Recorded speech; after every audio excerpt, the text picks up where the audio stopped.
শরীয়তপুরের ভেদরগঞ্জে ধর্ষণ চেষ্টা মামলার আসামি গ্রেপ্তার হলেও কাটেনি শঙ্কা। উল্টো মামলা তুলে নিতে আসামি পক্ষের হুমকিতে এখন ঘরছাড়া ভুক্তভোগী নারী। থানায় সাধারণ ডায়েরি করেও মিলছে না প্রতিকার। যাযাবরের মতো পালিয়ে বেড়াতে হচ্ছে এক গ্রাম থেকে অন্য গ্রামে। আইনের আশ্রয় নিয়েও চরম নিরাপত্তাহীনতায় পরিবারটি।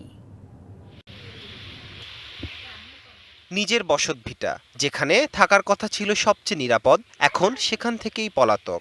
শরীয়তপুরের ভেদরগঞ্জের এই নারীর অপরাধ, তিনি শ্লীলতাহানির বিচার চেয়েছেন। আমি বাড়ির থেকে পলায় গেছি। স্থানীয় আসলাম হাওলাদার, মিজানুর ও রশিদ ব্যাপারীর বিরুদ্ধে ধর্ষণ চেষ্টা মামলার পর থেকেই বদলে গেছে তার জীবনের ছন্দ। কোর্টে মামলা করার পরে আসলামরে দৌড়া লিয়ে গেছে। দৌড়া নেওয়ার পরে আমার সাথে অনেক অত্যাচার শুরু করছে।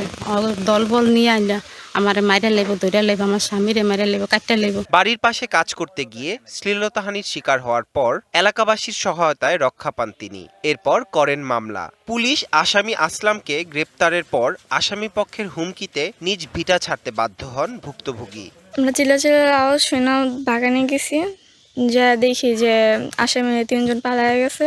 তারে হাসপাতাল ভর্তি করার পরে হেরা আয়া বাড়িকে হুমকি দিছে। ধরে নিয়ে যাওয়ার পরে ওদিন রাত্রে থেকে শুরু এই পর্যন্ত অনেক অন্যায় অত্যাচার জুলুম চলতেছে, এমনকি আমার অনেক হুমকি দিতেছে, আমার মাইরা ফেলাইবো, আমার বাগ করে লাইবো, আমার বাড়িঘর জ্বালায় পোড়াই দিব, আমার এই দেশে রাখবো না।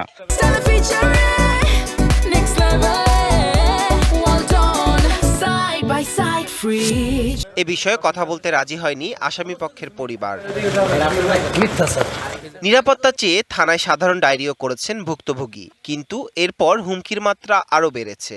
এই মামলার আলোচিত একজন আসামি আসলাম হাওলাদার ইতিমধ্যেই গ্রেপ্তার হয়েছে। এই গ্রেপ্তার হওয়াটা এটা আইনের একটি অগ্রগতি, কিন্তু এই গ্রেপ্তার হওয়াকে কেন্দ্র করে এই আসামিদের লোকজন এবং তাদের এই ভিকটিম এবং তার পরিবারকে বিভিন্নভাবে হুমকি ও ভয়ভীতি প্রদর্শন করে আসছে। আসামি গ্রেপ্তার হওয়ার পরবর্তী থেকে শুরু করে এই বাদীকে নানাভাবে হুমকির সম্মুখীন হচ্ছেন বাদী এবং তার পরিবার। তারা বাড়িতে অবস্থান করতে পারতেছেন না এবং তারা তাদের জীবন সংকটাপন্ন। ভুক্তভোগী নারীর পাশে থেকে আইনি সহায়তা দেওয়ার কথা জানালেন এই আইনজীবী। অন্যান্য আসামিরা নার্গিস আক্তারকে জীবননাশের হুমকি দিচ্ছেন, মামলা নাটক থেকে মেরে ফেলবেন। সে আসামি যত বড় গডফাদারই হোক, তাকে আইনের আওতায় এনে সাজা নিশ্চিত করব।